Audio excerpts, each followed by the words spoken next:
Hello guys, welcome back to my channel earth mom Dehradun. मैं हूं ज्योति और वेलकम है आप सभी का मेरे चैनल में नए हैं तो मेक श्योर चैनल को सब्सक्राइब जरूर कीजिए। वीडियो पसंद आई तो लाइक भी करिए।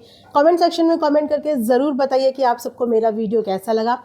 जैसे कि मैं काफ़ी दिन से आप लोगों को अनुराग डोभाल एंड उनकी हेल्थ से रिलेटेड अपडेट देती आ रही हूँ, बट कल नाइट में कुछ ऐसी अनएक्सपेक्टेड चीज़ें हुई जो मुझे लगा कि आप लोगों को यहाँ पे मुझे डेफिनेटली बताना चाहिए। वैसे मैं शॉर्ट्स के माध्यम से इंस्टाग्राम पर रेगुलर अपडेट्स शेयर कर रही हूँ। अगर आप लोगों ने अभी तक मुझे इंस्टाग्राम पे फॉलो नहीं किया है तो आप वहाँ पे भी मुझे फॉलो कर सकते हैं। JYOTI ज्योति_देहरादून ये मेरा इंस्टाग्राम हैंडल है। आप यहाँ पे जाके मुझे फॉलो कर लीजिए।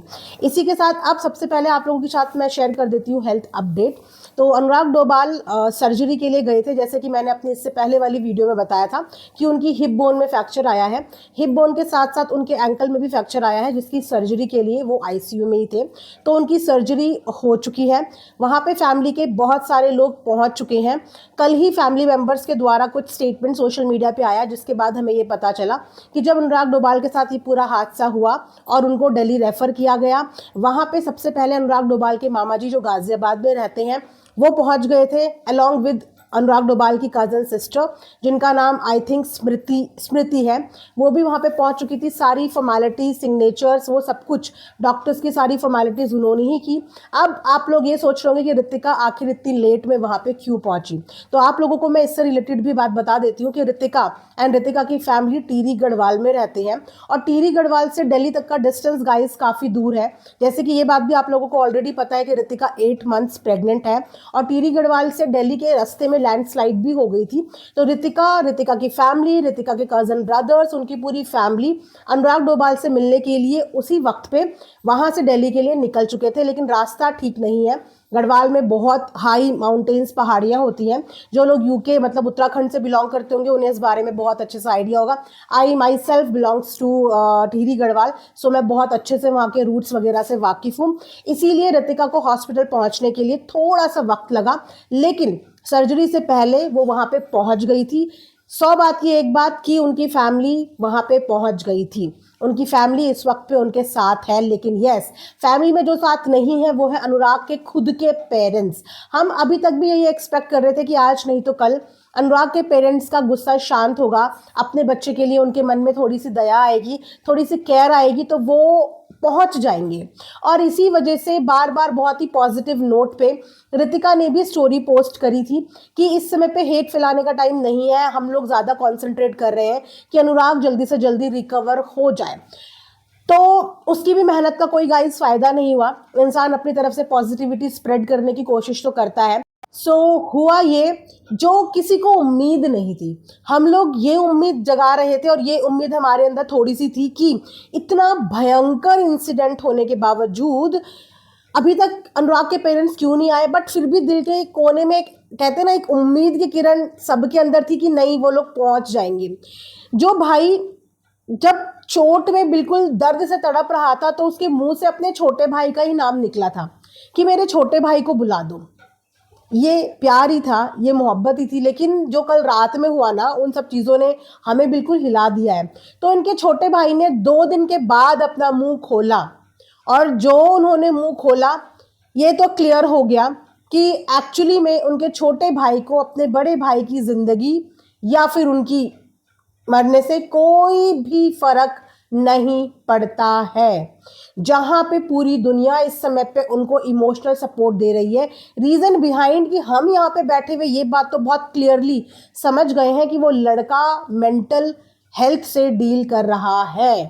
वो स्टेबल नहीं है मेंटली, और मेंटल स्टेबल करने के लिए दवा तो बाद में काम करती है, सबसे पहले अपनों का साथ और अपनों का प्यार काम करता है। ऋतिका भले ही नाराज थी अनुराग से, लेकिन जब उसने ये सब चीज़ें देखी तो उसने आओ ना देखा ना ताओ, ना ही अपनी प्रेगनेंसी देखी, वो सीधा अपने पति के पास पहुंच गई, सारे शिकवे शिकायत एक तरफ रख के। तो क्या छोटा भाई, मम्मी पापा कुछ समय के लिए, इसी मोमेंट के लिए अपने शिकवे शिकायत दूर करके क्या उसको मॉरली सपोर्ट करने के लिए नहीं पहुंच सकते थे? इनके भाई ने कल अपने ब्रॉडकास्ट पे एक वॉइस नोट सेंड किया है। इसी के साथ अपनी स्टोरी पे 2 पोस्ट भी शेयर करे हैं, जहां पे उन्हें अभी भी सोशल मीडिया को प्रूव करना है, जहां पे उन्हें अभी भी अपने आप को इनोसेंट प्रूव करना है और अभी भी उन्हें अपने भाई यानी कि यूके राइडर को एक्सपोज करना है। साथ में उन्होंने एक लाइन ऐड जरूर करी कि हमें भी ये देख के बहुत बुरा लगा, आखिर खून तो हमारा है। बुरा लगा तो वो बुरा लगा हुआ दिखा क्यों नहीं? एग्जैक्टली वो खून आपका ही है, तो वो खून में दर्द क्यों नहीं नजर आया? मतलब अपनों को हरा के भी अगर आप जीत गए तो आप क्या जीते? मतलब क्या जीते, मुझे ये बताओ। परायों को हराओ तो चलो समझ में भी आता है, अपनों के साथ जब जंग होती है ना तो इंसान अगर उनको हरा भी देना तो वो जीत नहीं होती। इस समय पे आपके भाई को एक्सपोज करनी आपकी प्रायोरिटी नहीं होनी चाहिए थी। अगर आप लोगों को सच में तकलीफ हुई है, सच में दर्द हुआ है, तो इस समय पे आपको वहां पे मौजूद होना चाहिए था। इस समय पे आपको सारे गिले शिकवे साइड में रह के उसको मोरल सपोर्ट करना था। लेकिन आपकी ईगो दिख रही है, एक्चुअली इनकी सिर्फ ईगो दिख रही है, और ईगो इस बात की कि मैं गलत प्रूफ नहीं हो सकता, मुझे गलत नहीं बुला सकते, हमारी कोई गलती नहीं है। 1% मान भी लिया कि आप लोगों की कोई गलती नहीं है। आप लोगों से इस समय बोल कौन रहा है कि आप लोगों की गलती है? कौन एलिगेशन लगा रहा है? इस समय पे आप लोगों से एक ही चीज बोली जा रही है कि सब चीजें एक तरफ रख के अपने बेटे के पास, अपने भाई के पास पहुंचिए। यहाँ पे आपको कोई इस तरीके से जज नहीं कर रहा है कि आपने क्या किया, आपने क्या नहीं किया। यहाँ पे सिर्फ इस तरीके की बात हो रही है कि आप लोग वहां पे पहुंचो, उसे आप लोगों के प्यार की साथ की जरूरत है। आप लोगों को क्या ये चीज समझ में नहीं आई कि आप लोगों की अटेंशन के लिए, अपने परिवार के प्यार के लिए, अपने परिवार के साथ रहने के लिए वो ये सब चीजें कर रहा है, ताकि किसी तरीके से आप लोग उसकी तरफ ध्यान दो, उसको बुलाओ, उससे बात करो। आप लोगों की अटेंशन के लिए वो इस मुकाम तक पहुंच गया। मतलब इससे ज्यादा एंड क्या होता है? इससे ज्यादा एंड क्या होता है? वो लड़का दूसरा जन्म लेके आया है, उसने अपना पहला जन्म एंड कर दिया था, जिता दिया था आपको। वैसे ही आपको जीतने का बहुत शौक है, अपनी ईगो को हाई रखने का बहुत शौक है, तो आपकी ईगो को हाई रखते हुए उसने अपना पहला जन्म तो कुर्बान कर दिया था आपके लिए। ये दूसरा जन्म है, तो उसके पहले जन्म के साथ ना आपके गिले शिकवे खत्म हो जाने चाहिए थे। यहाँ पे मैटर ये नहीं है कि छोटा भाई गलत है या बड़ा भाई गलत है, बड़ा भाई सही है या छोटा भाई सही है। यहाँ पे फिलहाल मैटर ये है कि आपके भाई की जो कंडीशन है, उस कंडीशन में आपका एक्सपोज करना काम नहीं आएगा। वो अलग बात है कि आपको अपना ईगो सेटिस्फाई करना है पेरेंट्स की आड़ में, कि मैं अपने पेरेंट्स को बचा रहा हूँ। आपके पेरेंट्स को अपने बच्चे की ये हालत देख के आधे ऐसे ही खत्म हो गए होंगे, ऐसे ही खत्म हो रहे होंगे। लेकिन आपकी ईगो की वजह से, मैंने बोला अगर ये इनका छोटा भाई चाहे तो ये सब कुछ ठीक कर सकता है, लेकिन ये इस समय पे इस ईगो में है कि मुझे और मेरी फियांसे को गलत कैसे बोल दिया। जब आपने ये नहीं देखा, आपकी तो अभी शादी हुई भी नहीं, शादी के बंधन में बंधे भी नहीं। आपके भाई एक ऑलरेडी मैरिड लाइफ में था, जिसका बेबी कुछ दिनों के बाद इस दुनिया में आने वाला है। आपने अपनी भाभी के बारे में, भाई और भाभी के रिलेशनशिप के बारे में बोलने से पहले, एक्सपोज करने से पहले एक बार भी नहीं सोचा कि ये मुद्दा भाई भाभी का चीटिंग का था ही नहीं। लेकिन आपने उनकी पर्सनल इंफॉर्मेशन यहाँ पे किस मोटिव से लगाई, ताकि भाई भाभी के बीच में अगर इतना % भी कोई सीन बन रहा हो एक साथ होने का तो वो बिल्कुल अलग अलग हो जाए, इसी मोटिव से ना। पर वो नहीं हुए, क्योंकि वो शादी के बंधन में बंध चुके हैं। अगर वो शादी के बंधन में बंध चुके हैं आने वाले बच्चे के लिए, तो आपका भाई चीख चीख के यही बोल रहा था लास्ट टाइम पे वीडियो में कि रितिका तक नहीं जाना चाहिए था, उस पास्ट वाली लड़की तक नहीं जाना चाहिए था। उस लड़की की भी अपनी निजी जिंदगी होगी। इनकी इस स्टेटमेंट के बाद उसकी लाइफ में क्या इम्पैक्ट पड़ा होगा इस बारे में नहीं सोचा। लेकिन जिस लड़की से इनकी शादी भी नहीं हुई उसके बारे में ये फाइट करने पे आ रहे हैं, उसके बारे में ये उसे डिफेंड करने पे आ रहे हैं, क्योंकि एक सिली से एलिगेशन लगा दिए। कोई बहुत बड़े एलिगेशन नहीं, सबको पता है कि वो आउट ऑफ इमोशंस उन सब चीज़ों में निकली हुई बातें हैं, जो कि सही है या गलत है कोई ध्यान नहीं दे रहा है इन चीज़ों पे।